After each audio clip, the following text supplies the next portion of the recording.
네, 주익의 조정면, 그러니까 에일러론이랑 플랩이 굉장히 좀 두껍습니다. 옛날 키트라는 걸 고려해도 너무 두꺼워서 저는 뭐 지난 에피소드에서도 등장했던 목공용 사포 홀더에 320번 사포를 결합해서 할 수 있는 한 얇게 갈아냈어요.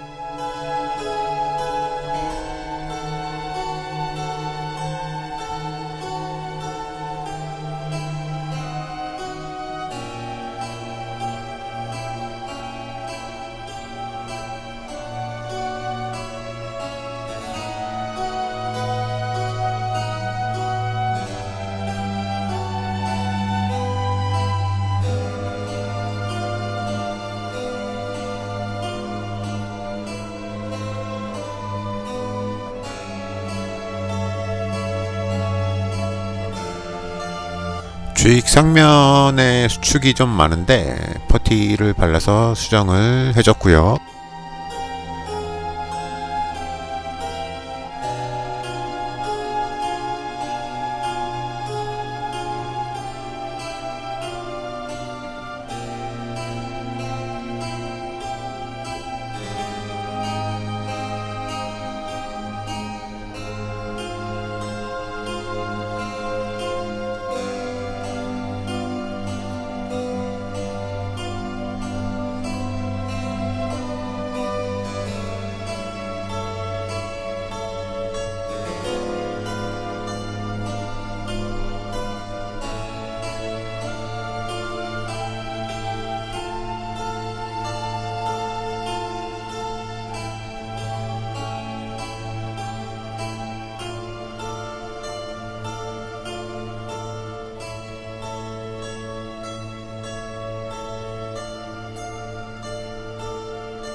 주익을 상하 결합하는데 한쪽은 저렇게 뭐 사치 오류인지 좀 불룩하게 솟아 있어요. 그래서 저거를 좀 일단은 긁어냈습니다. 평평하게.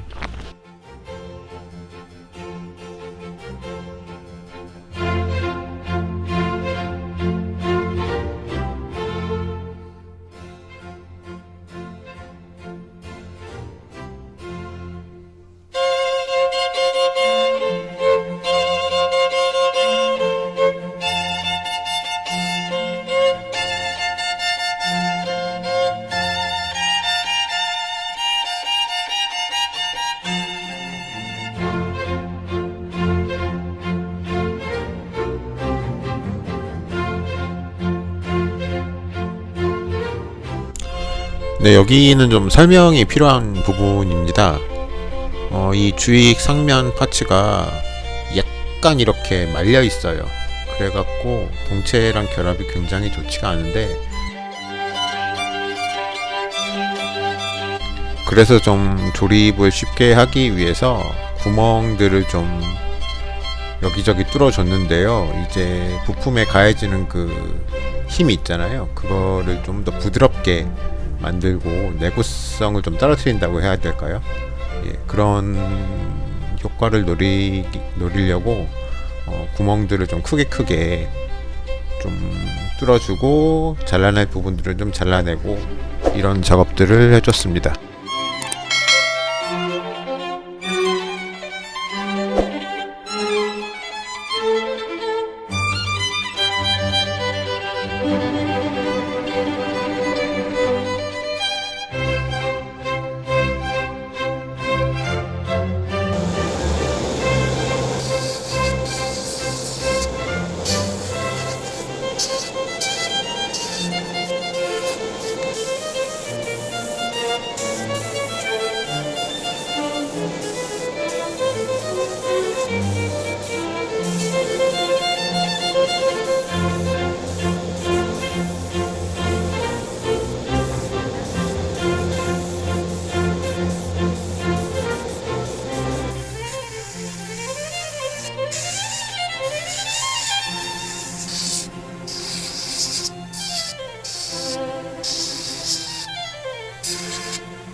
영상 속 제품이나 링크로 쇼핑하시면 채널 운영에 큰 힘이 됩니다.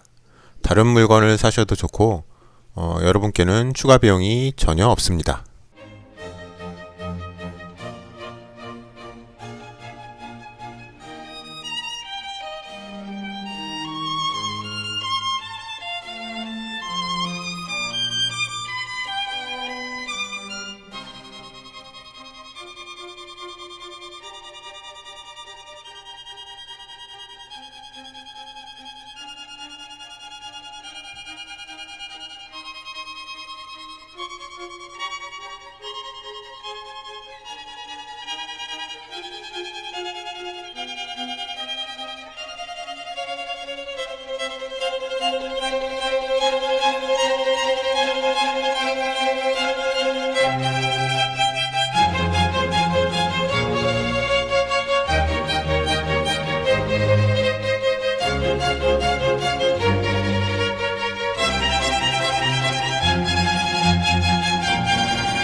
에어 인테이크 안쪽으로 색이 구분되는 경계선이 있는데요.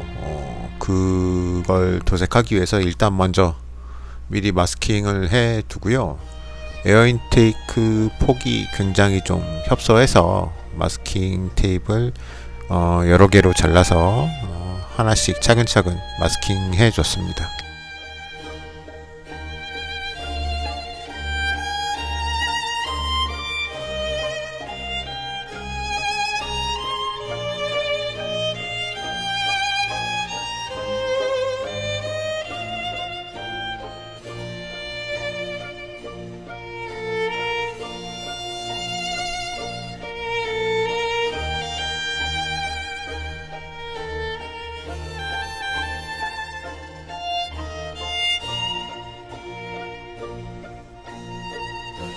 에어 인테이크랑 동체의 조립이 좀 문제가 있어요. 일단은 접합 핀을 모두 잘라내야 되고요. 영상에 보시는 것처럼 저 부분을 좀 깎아내면서 조금씩 맞춰 가야지 최대한 좀 문제없이 조립할 수 있었습니다.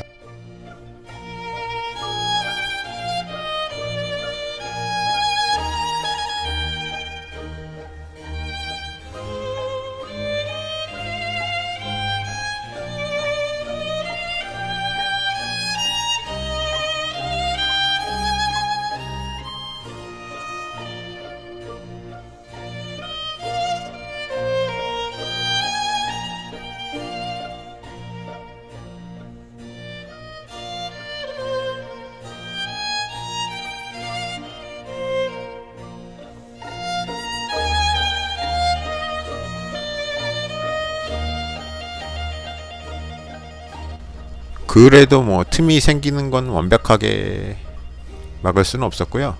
저렇게 스프루를 가늘게 늘린 걸로 틈을 일단 막아주고,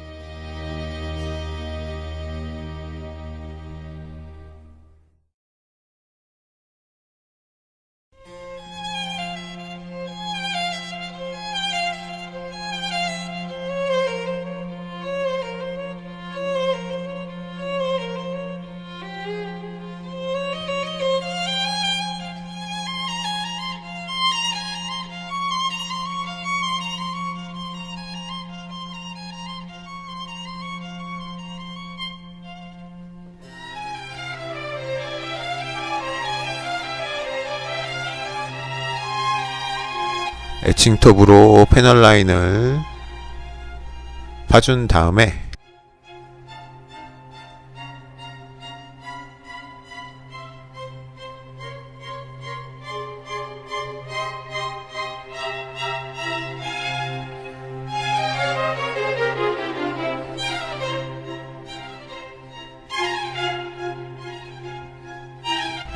사포로 면을 정리를 해줬습니다.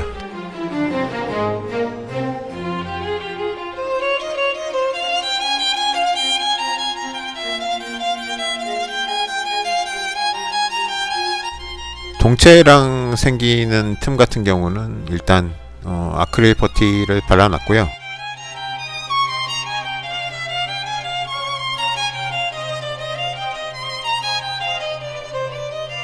이제 이 키트에서 가장 부조리한 부분, 힘든 부분이라고 할 수 있는데, 주익 상하면의 조립이 진짜 좀 총체적인 난국입니다.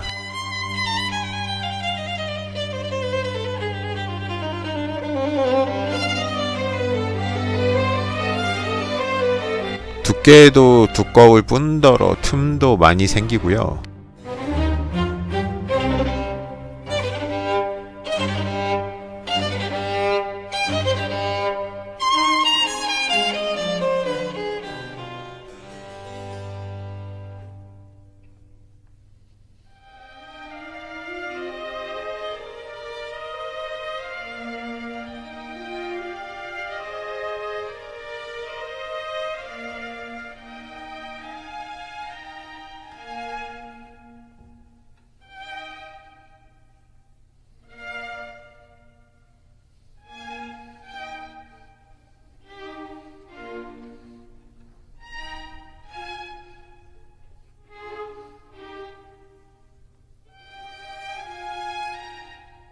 일단은 퍼티를 좀 발라 놓고요.